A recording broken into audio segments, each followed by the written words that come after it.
Yeah. Yep. Yeah.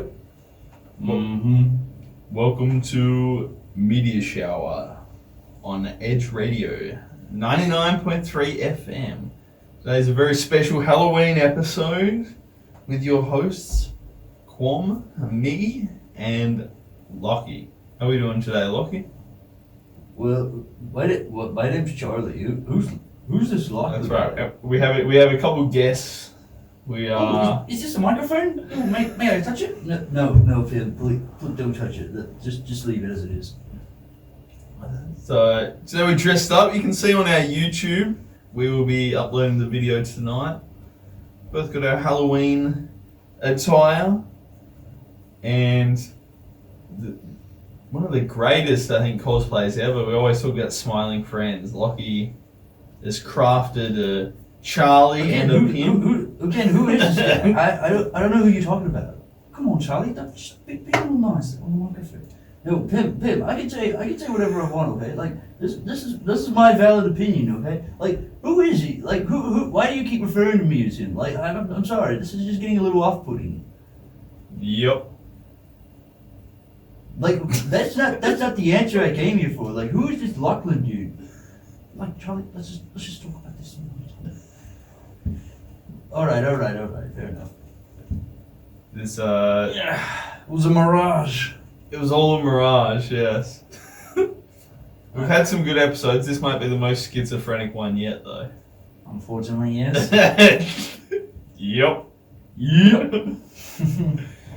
But yeah, great, Lochie. I saw this costume a week or two ago, and I never dressed up. Preparing stages. Yeah, I never dressed up for Halloween. I thought, man, I better pull something out good. And so I ran down and bought jeans and a white shirt and said, I'm Hank here. Well, to be fair, I'm the propane prophet. I'm wearing a white shirt and jeans, so I guess we're kind of dressed the same. Although I don't have any glasses. I wore it first, Pim. Oh, okay. I'm sorry if I took your title away. I'm going to feed you the ladybird. Well, that kind of sounds scary. I don't want to... Yeah, very, you've pulled it out this year, Lochie. You're taking Halloween to a next level, I think. Well, if you mean by taking it to the next level, I kind of did 2 costume routes this year, due to the fact that there was on an event down by the casino on Saturday called Shrek Rave, which I have been keeping my eyes on for quite some time. And well, needless to say, it turned out a very successful night. And instead of a group from the mainland, it was a group from all the way from the United Kingdom doing a worldwide tour. Okay, cool. Which was very A interesting. UK Shrek Rave. Yeah, so it got more bonkers, if you will. No, that's great. So, you enjoyed yourself? What were some of the funnest bits of Shrek Rave? Well, all of it was fun, but I'd say the most memorable, and I can back this up for all my mates who went with me, is that I, surprisingly enough, won $50 for eating a raw red onion. That's a good effort. Normally I wouldn't go out of my way to do something like that, but I was in an intoxicated state and thought, well, $50 is $50. So I thought I may as well go for it and be a good sport. Did you have to eat the whole thing, or was it who ate the most in a certain time? I think it was who could eat the most in the fastest at 30 seconds. It's a good effort. I can't remember if it was a minute or 30 seconds. Yeah, very good. Okay. Yeah, overall, hope they come back next year. And if they do, then I will be sure to gladly as hell to go back. And I imagine they had all the Smash Mouth songs playing. Oh yeah, all the classics you'd expect to hear, from your basic Shrek albums to the less known ones. Yeah, perfect. Ah, that's good, man. When you're at the casino, you gamble with that $50. When you buy some drinks, or you stashed her away somewhere. Yeah, I decided to be a good sport. I decided to be a good sport and save it. Yeah, okay, that's what you want. Then you can I buy think saving is the $50. best thing you could do, Lachlan. Yeah. Oh, I thank you, Pim. Thanks, Pim. You can buy $50 worth of onions with that now. Yeah, I could actually. Yeah. I'll now have to rechange my initials to Onion Boy. Well, Like I'm one of the ex-prime ministers. a Hobart champion of onion eating. It's official. Well, I was a little scared, admittedly, because I thought I was way gonna lose, even though, like, I was, like, I chomped down a huge chunk full, and it was, like, trying to swallow it down. I was like, oh my god, this is horrible. And I would like to apologize in advance for the previous contestants due to the fact that I had my alcoholic beverage, whereas you guys, I noticed, clearly didn't. Which, good on yous, which took, needless to say, more balls than I ever could, but, yeah, you did good, and, great job. The previous champion of onion eating in Tasmania was actually a man named Tony Abbott. And I don't know, he didn't even flinch eating an onion. I wonder whether you could maybe get a challenge going. Well, I've easily flinched, so I think there's obviously no competition there. You gotta eat an onion and then do a call out, I reckon. Challenge him. Who is the superior onion eater? Hey, Tony Abbott, I'm the superior onion eater. Hung, hung, hung, hung. Yeah. I'm kind of mesmerized just looking at this costume staring at me. Yeah, of course, Charlie and Pim from the Smiling Friends. I, of course, am the great Hank Hill, who's really my idol, honestly. It's like the most... Like, only the most greatest idol you could possibly imagine. Like total American dream. Absolutely. King of the Hill, so wholesome. Like, screw charcoal and anybody who uses it to barbecue their stuff. Like, that's just not on. Like, it's a dirty fuel. Yeah, exactly. Listen to the man. But yeah, what's the plans for the rest of Halloween? Anyway, look, are you going anywhere?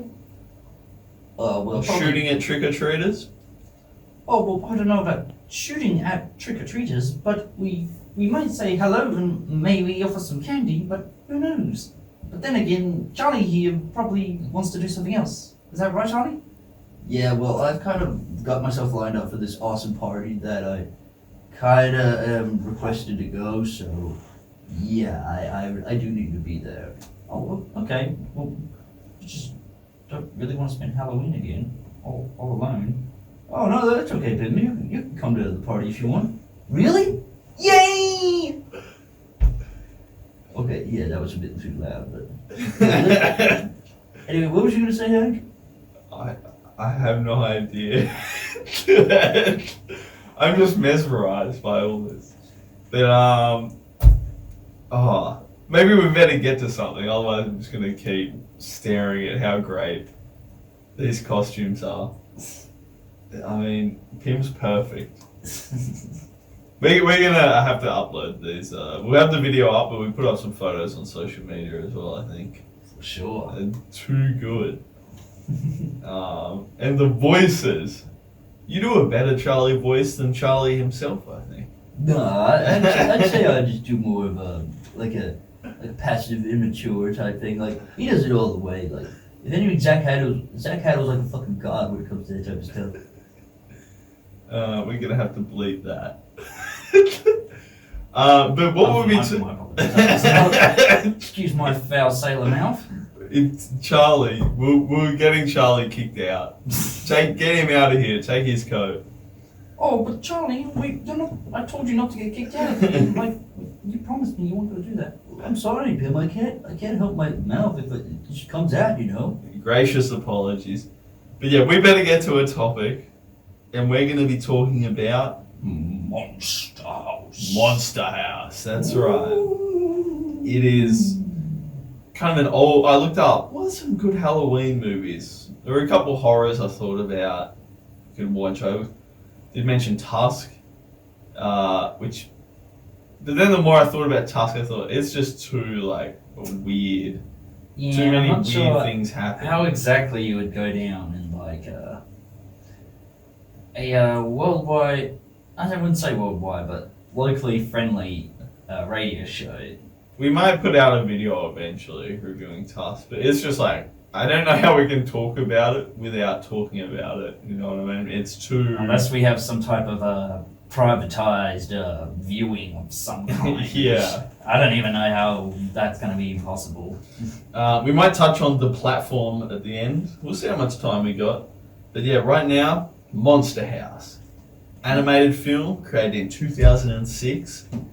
And I watched it a lot when I was a kid. I think it was one of those movies on every year. It's got a Halloween theme to it. It's like a kid's horror. But it scared me when I was a kid. I remember I went and saw it at cinemas. And there's kind of like an eeriness to it. It's got this autumn colour palette throughout the whole thing. Yeah, I did find that the colour paletting of the movie felt very graceful.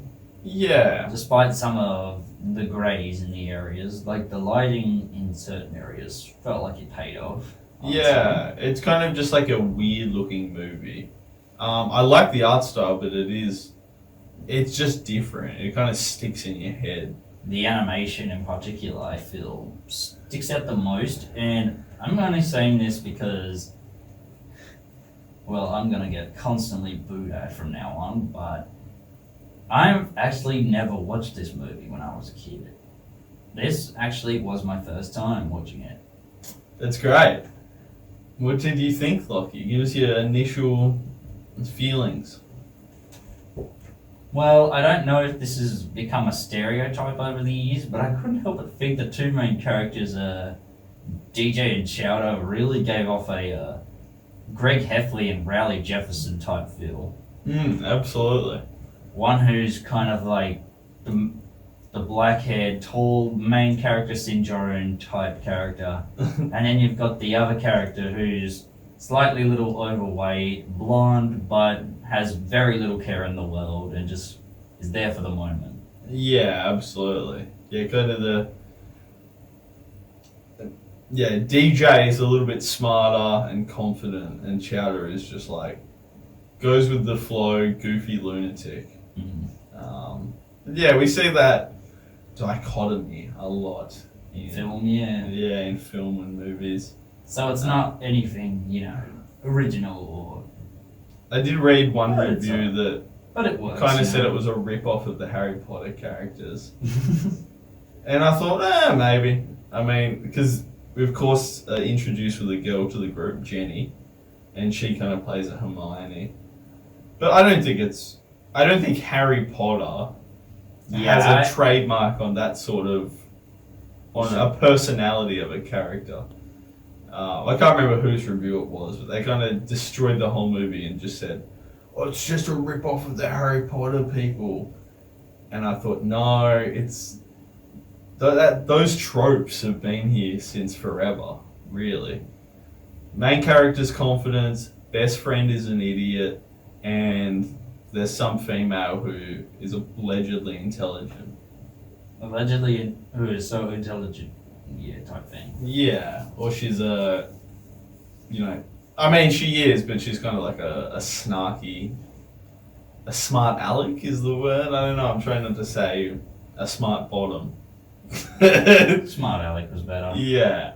My name's not Alec, mate. So there's kind of that dichotomy.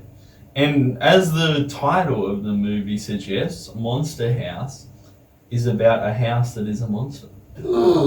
Wow. Who'd have thought, am I right? That's right. So it's kind of an old one, but I think it still holds up. I did think the characters looked a bit ugly though. They have these huge heads and really skinny bodies. Yeah, I will admit, it didn't really help with the animation style or flow of the movement of the characters. It felt very, how do I say this? Very janky and almost robotic in a way. There's a kids show back in the day, back in the 2000s, that I God, I can't remember the name of it, but it had a very similar animation style, like how robotic it was, despite how fast-paced it was supposed to look. Yeah, I have no idea. That's pretty ambiguous. Okay, essentially it was filmed using motion capture. Ah, well, that makes more sense. Kind of, but I thought whose bodies are in those proportions that they have these giant heads and these tiny, very skinny, fragile bodies, I guess, in comparison. But, it looked like they did motion capture on one of those grey aliens or something. It just kind of did not. I guess they exaggerate everything once they hit the animating process. There was just kind of something off-putting about it. I really like the setting, and like I said, it's kind of unique, this autumn color palette. So I really enjoyed that. But yeah, the characters themselves are kind of just a little off-putting. And like you said, they're a bit robotic how they move. Yeah, even I will have to admit that. Well, I'm sorry, but that just kind of felt a little off-putting. But nevertheless, I try to keep my enthusiasm up. So the motion capture, the same people who did the Polar Express. Ah, now that makes more sense. So I think the guy's name is Zemeckis. But strangely enough, I hate to interrupt, but the Polar Express, even though it has that a bit of uncanny value with the whole motion capture quality, I felt like the Polar Express was a lot more smoother and cleaner. But then again, I haven't seen that film in years. Well, essentially, the director, Gil Kennan, went to Zemeckis, who was making the Polar Express at the time, and asked him, how do you do this? And he watched the process, and Zemeckis helped him on the way. But I think Zemeckis was mainly focused on the Polar Express as his movie and had a lot more influence over that. So I believe he helped out and did some of it, but at the same time they were literally in production of the Polar Express at the time, so all the resources kind of went to that. But yeah, I would rate this movie pretty high, but I think a lot of it is just nostalgia. Monster House, definitely. Watching it, I still enjoyed it. I still thought it was like a great story, and I thought it was like disturbing enough. Like as a kid, I don't know if I had nightmares, but it certainly freaked me out. Yeah, I think it gives off just the correct balance of creepiness for kids, and I felt like I wouldn't have been scared as a kid, but at least been creeped out by some of the aesthetics and nature of the house itself and how it kind of operated, if you're willing to say that. Yeah, I think it's like a good introduction horror for kids, if that makes sense. Yeah, it is actually. Yeah. I'd argue that too. It's like, don't show your kid Saw, but show them Monster House. Yeah. And then show them Saw. Then show them Saw a couple of years later down the road if they're into horror. That's right. But yeah, it was like kind of just disturbing enough. And like even as an adult, I was like, oh, that's kind of creepy. Some of the things that occur. So it was Gil Kennan. He finished film school, and this was essentially his debut directing a film. And the script was actually written by Dan Harmon and his friend, was it Rob something? Hold on, let me look this up. Rob Scrab. And Dan Harmon, of course, made Community, and he also wrote Rick and Morty with Justin Roiland. Okay, I wasn't aware of that. Yeah, so this is... Dan Harmon hasn't done many movies, and the ones he has done are like B grade. This is probably one of the most established ones. And Dan Harmon, then Gil Kennan took this script, he got people involved with production, and then he took it to the lady that wrote Corpse Bride, Pamela Petler. And she essentially rewrote some of the script to Gil Kennan's guidance of what he wanted changed.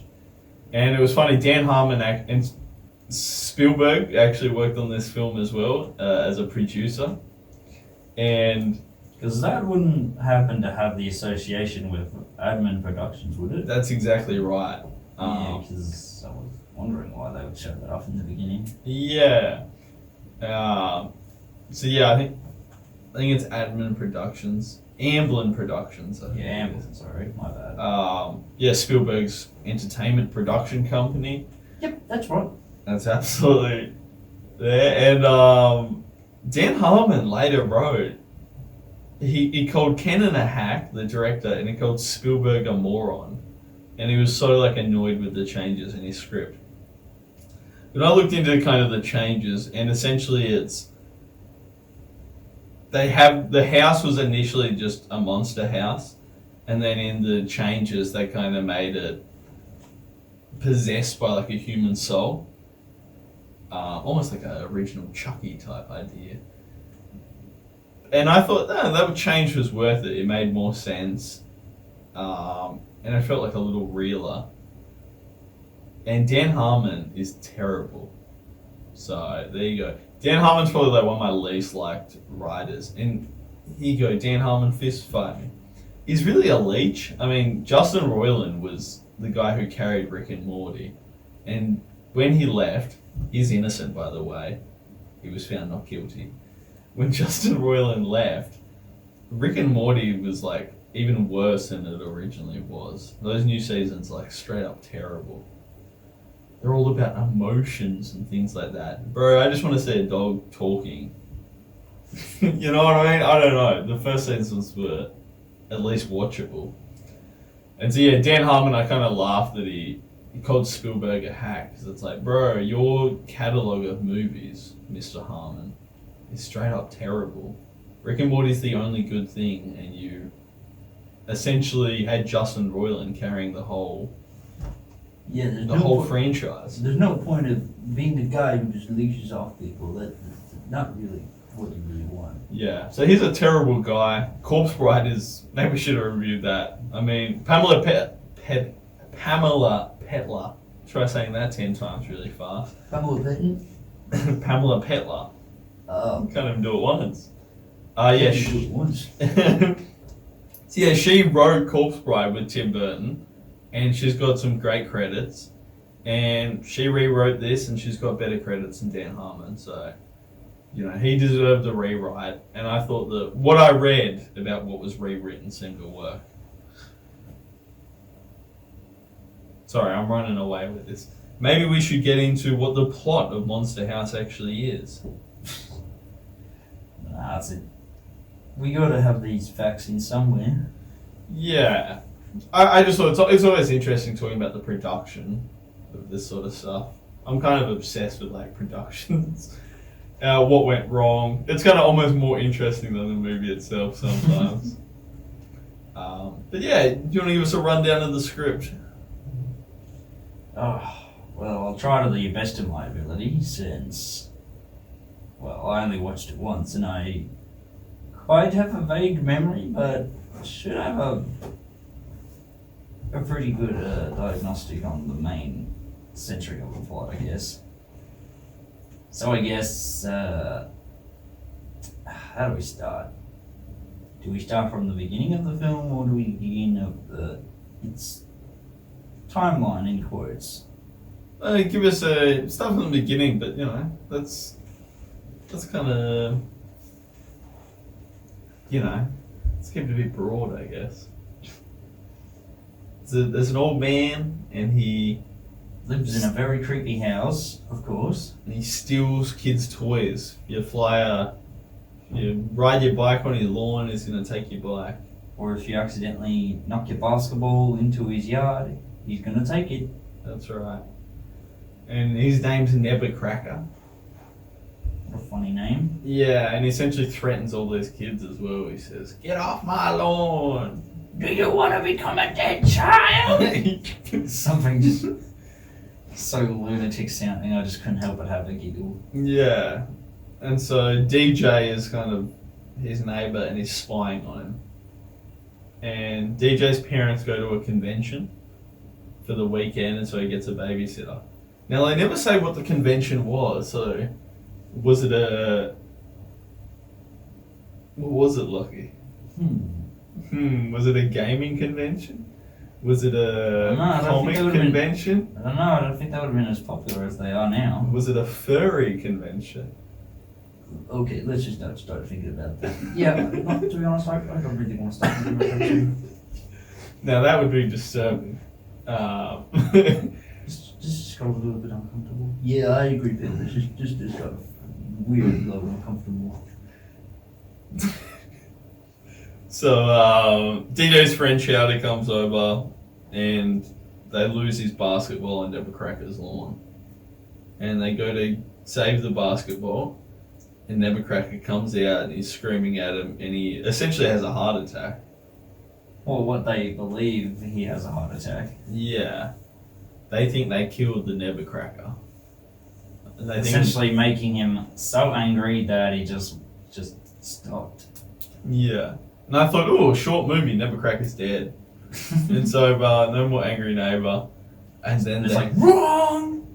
That's right, yeah, absolutely. And then the house is still messing with these kids by itself. The house is calling them up. The house is bouncing the basketball, kind of intimidating them. Or luring them to bring them in closer to Yeah. a trap. It's still eating the... Did it eat a dog then, I think? It's still torturing dogs and kids who walk onto its lawn. I don't know. Friggin', what's her name? DJ's babysitter. Z.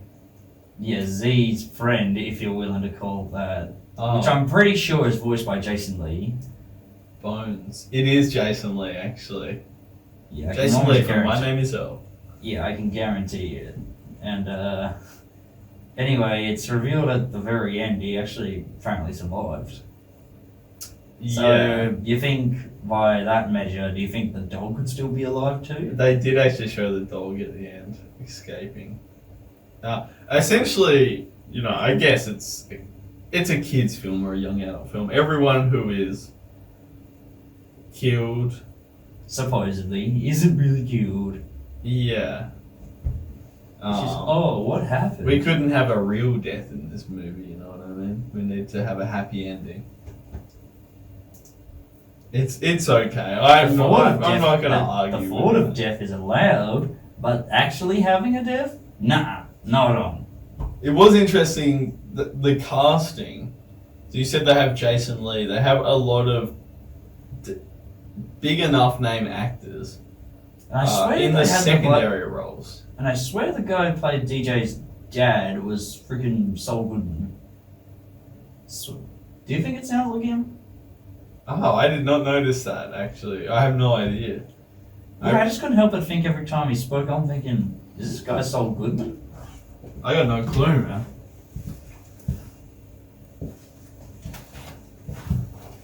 They did have, No technical difficulties today, ladies and gentlemen. Hooray! Hooray! Who else they have? Nevercracker was voiced by Steve Buscemi. Z was voiced by Maggie Gyllenhaal from Batman. Kevin James was Officer Landers. I keep thinking, who voiced him? Because I'm thinking either Kevin James or some other big name actor. I couldn't think of off the top of my head as of right now. And John Hader from Napoleon Dynamite is, He's the big bloke, isn't he? is the nerd skull. Yeah, that's right. And so it was kind of funny. I imagine because the main characters are children, that's why, you know, we don't know. They weren't big name actors, you know. They were kind of they're young just child adults actors. playing them. They were young adults. I did write their names down, but I'd never heard of them before, and they haven't done much since. But yeah, lots of big names in the secondary roles Mm-hmm. for some interesting reason. I mean, maybe you're right about the dad of Saul Goodman. He wasn't. I don't think Breaking Bad even existed yet. So Just 2 years before. 2 years before Breaking Bad, no doubt. okay, Because you said it was 2006? yeah, Yeah, Breaking Bad was released in 2008. yeah, interesting. So yeah, we were on Bones gets Z, the babysitter Z, brings over Her boyfriend Bones. who is quite the Chad, if we have to be honest. Quite the chat. He's in a band. He's in a band, guys. Yeah, cool dude. Yeah, he's a cool guy. And And it's- of course, since he's voiced by Jason Lee, it makes him even 10 times awesome. That's exactly right. And so he scares DJ a couple of times, and then It's more or less of a he tells higher up teasing gesture. yeah, and then he tells DJ that Nevercracker, the old neighbor, Took one of his, I think it was his childhood kite, I believe. yeah, and Nevercracker ate his wife. So the Well, that's name what he Nevercracker comes well, from. that's what he believes. Yeah. So, yeah. And then he gets kicked out of the house by Z, the babysitter. And the house taunts him with the kite that he lost when he was a kid that Nevercracker stole. And so he throws a bottle on the lawn, he goes to get his kite, and then the house essentially eats him, and he's not seen until the credits, where he allegedly survives. But yeah, so I think that's our first human being eaten that we've seen on camera at this point. So we're kind of upping the ante at this point. Then I believe we get to see, what's her name? Jenny. Jenno. Jenno. Come along and do what seems to be a Girl Scout cookies routine, but in actuality she's got more brains up in there that we might not anticipate. Yeah. She's selling candy for houses for Halloween. That doesn't really matter, but yeah, that's what she's doing. Can't exactly Because Oh, yeah, Halloween, that's right, Halloween's that night or the following day, I think. Because she came up with a statistic that she believes that those who don't decorate their house with Halloween-based items are going to get egged or TP'd. Yeah. So I couldn't help but find it funny. So yeah, but then she goes on Nevercracker's lawn, and the house attempts to eat her, and Chowder and DJ. Try to rescue her. Yeah, and then they essentially have this little bit of a fight over who saved her. Yeah, Who saved her and who saw her first. type thing. You know, they're calling dibs on this girl. But yeah, then they essentially all the adults, and at this point they call the police. And no one believes them that this house is alive. And the house is like actively taunting them by just doing all this crazy stuff, and as soon as the first sign of authority figure or anybody who's not aware of the house just immediately turns back like nothing ever happened. yeah. So It's like, I don't believe you. You kids run along. absolutely. So this is a monster house. And at this point, the kids say, "How do we destroy Monster House?" And they go to the gaming expert of the community. They meet Skull, and he tells them that you have to destroy the heart of the house.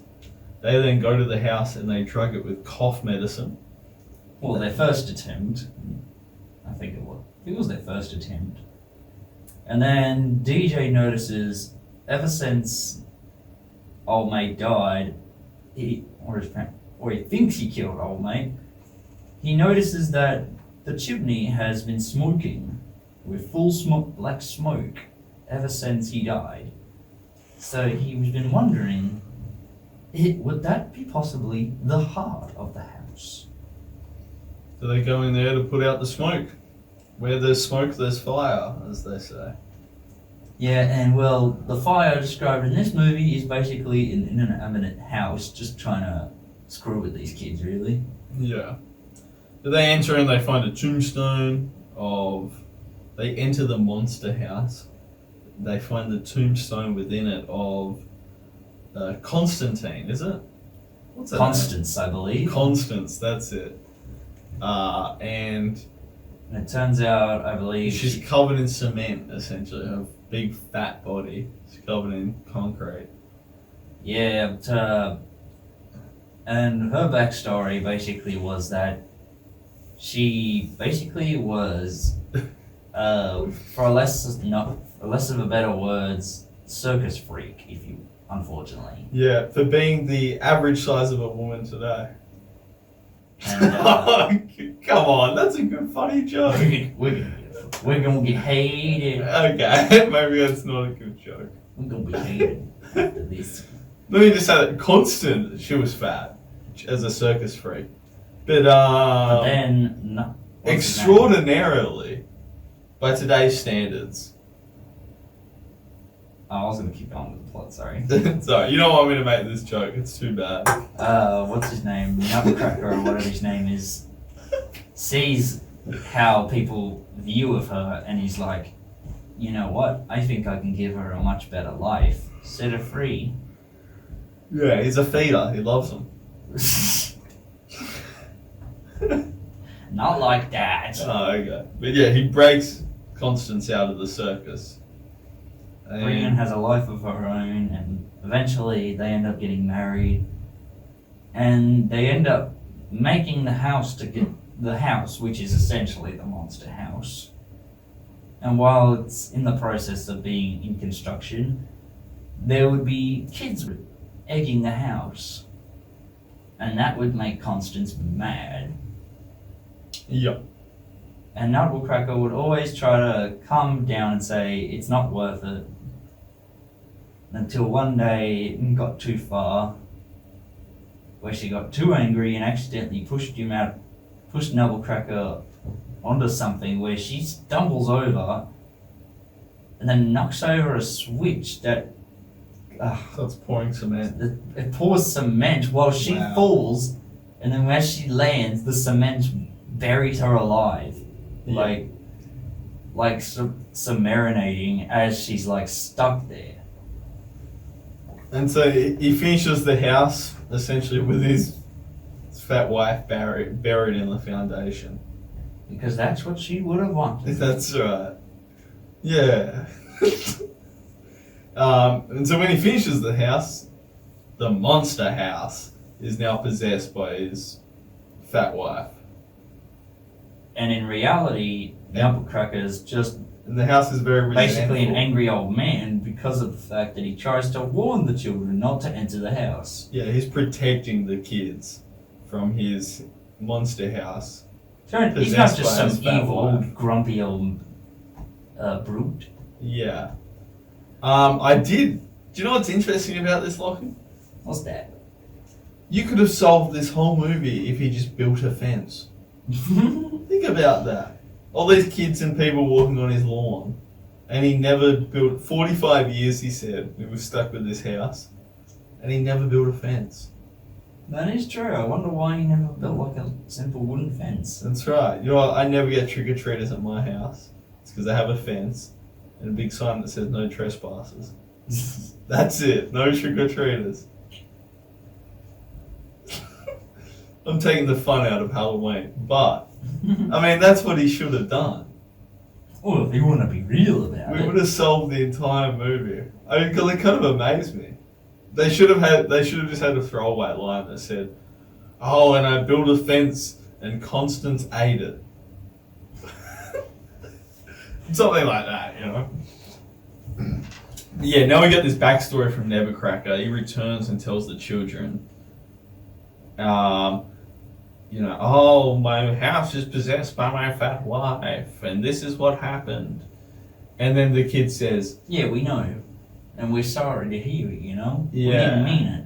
and he says, "You don't have to live like this anymore." You don't have to live like this, Constance. They never crack. Oh yeah. And then the house becomes so enraged hearing the children and Nutcracker are teaming up. That she literally bursts out of the ground with her tree arms, for lack of a better word, attaches her tree arms to the house and starts walking around like some kind of house monster. Yeah. For house monster? Monster house. That's right. But this is like, they up the...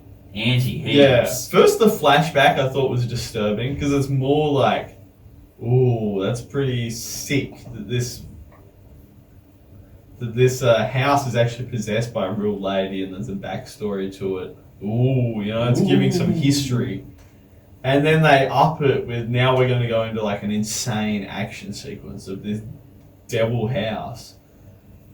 She becomes so enraged that she believes Nettlecracker teaming up with the children was the final straw. Yeah, she's even trying to kill her own husband. And now she's not just in one spot, now she's roaming the neighborhood, destroying other people's houses, and trying to kill these kids.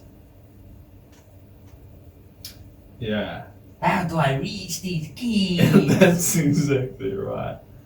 But I mean, what do we get? We get like a chase sequence, and it's a pretty cool final sequence. There's no point us going into every little detail, but essentially they destroy the house with an excavator and dynamite. They threw dynamite down the chimney. Yeah, once they figure out that the excavator isn't working, they see a crane that is high enough just for them to reach up to the chimney, and for a piece of active dynamite just hopefully inside the chimney to blow it up. I thought it was a really cool sequence of they kind of swinging on the crane, and one character's throwing the dynamite, and the other's catching it, and then catching Chowder, I think his name was. Yeah, real cool sequence at the end, and yeah, it kind of concludes. We said the spirit of the fat wife go up into heaven, and Nettlecracker dances with her a little bit before she floats away. As the last final goodbye. That's right. And then it kind of concludes with Nettlecracker. It's Halloween now, and all those kids are saying, "Trick or treat." And Nettlecracker's handing back the toys that he stole so long ago.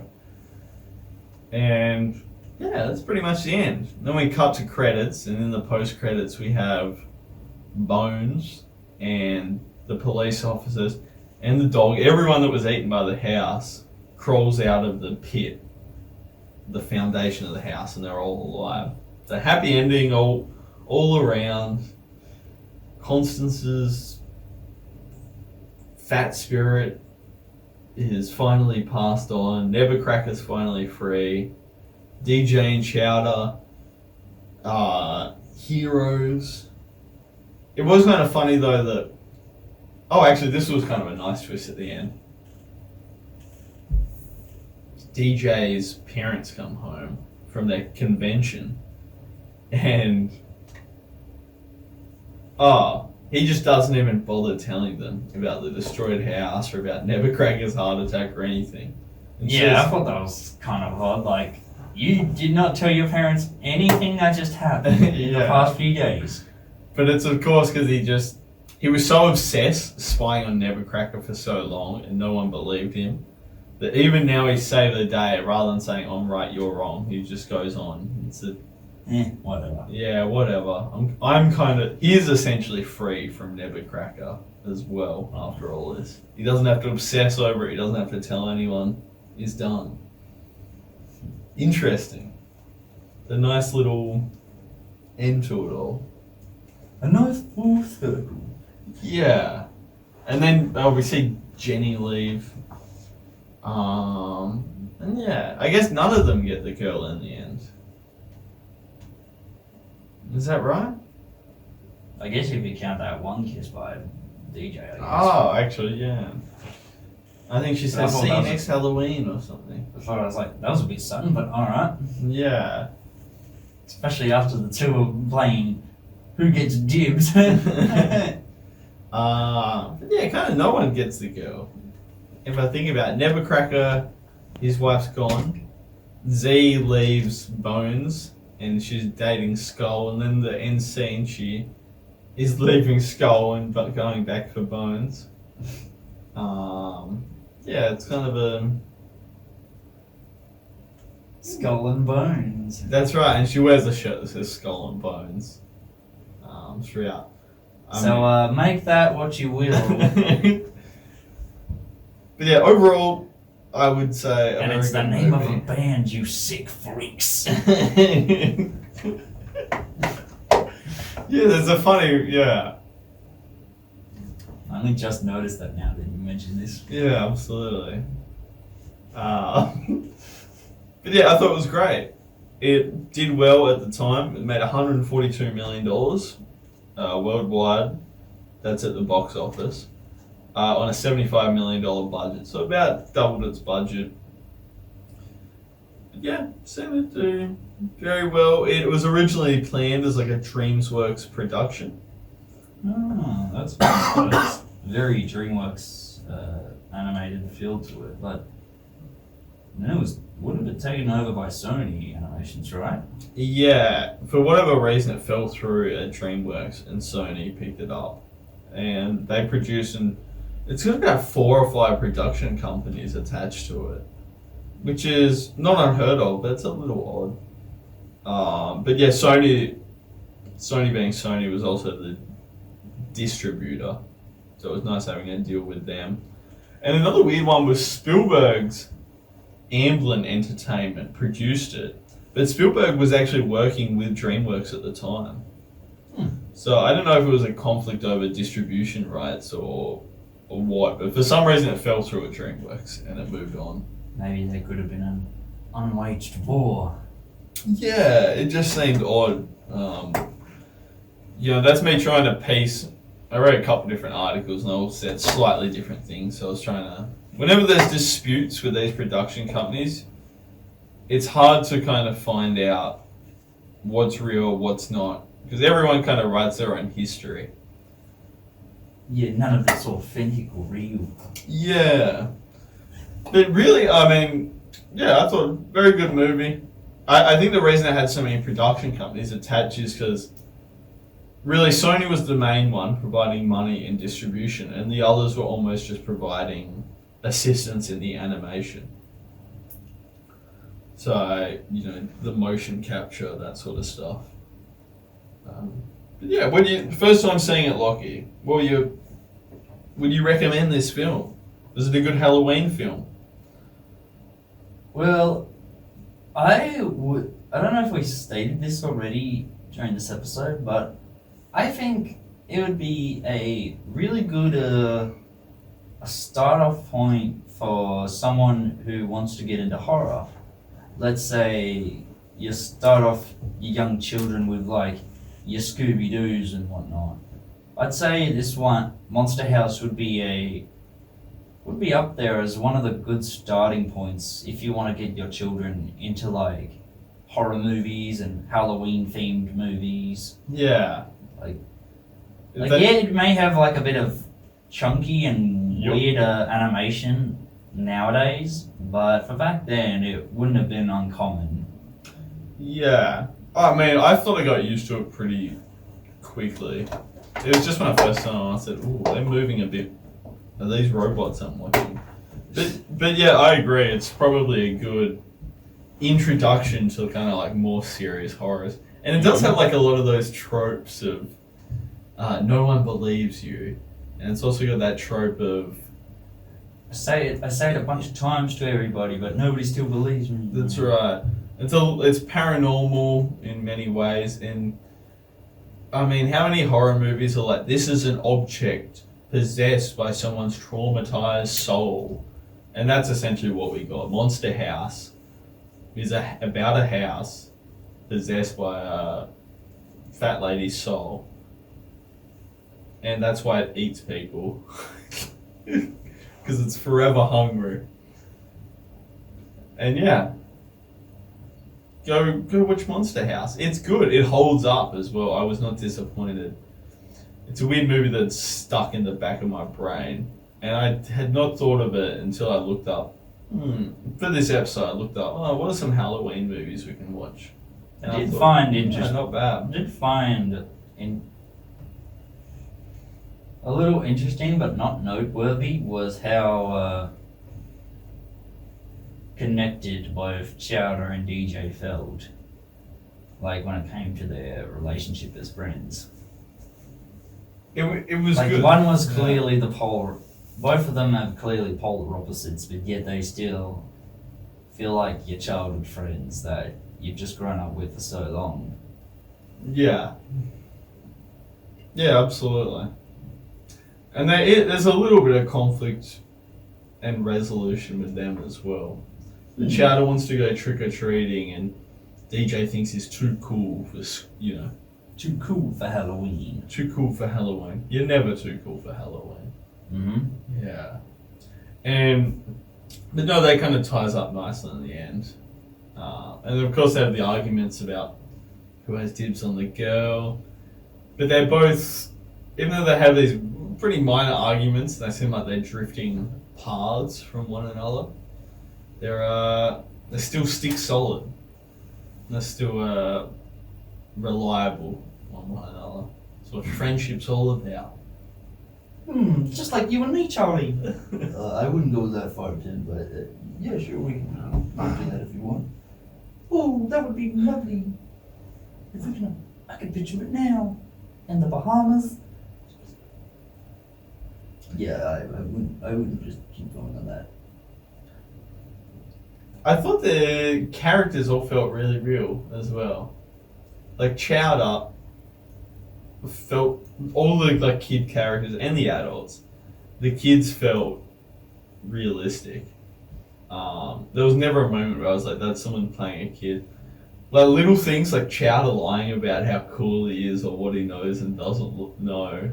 All these like little things I was like, yeah, kids lie about. Kids lie about how smart they are and whatever, and then as soon as the smart one actually asks them a proper question, it's like, try to play it off cool. Yeah, absolutely.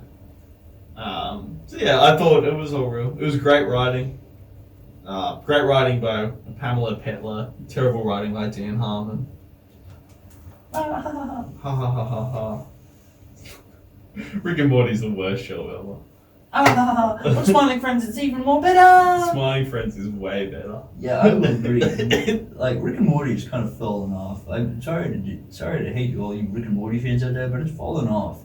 And well, Smiling Friends on the other hand, you just gotta watch it.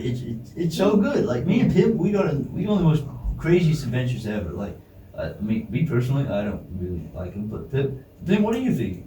Oh, these adventures are wonderful, Charlie. We go on the most amazing adventures. Oh, just one other day, we went to the Enchanted Forest. Yep. Yeah, we should leave it at that. That was actually no, that was actually quite fun. Besides a myth dying, but it turns out he was quite not a good person. Yeah, it turned out he was not a nice person at all. No, he didn't. That's really our advice for today. Stop watching Rick and Morty. Go watch Smiling Friends on repeat. And maybe watch Monster House. So, I think we've probably wrapped up. Is there any final words for today about Monster House?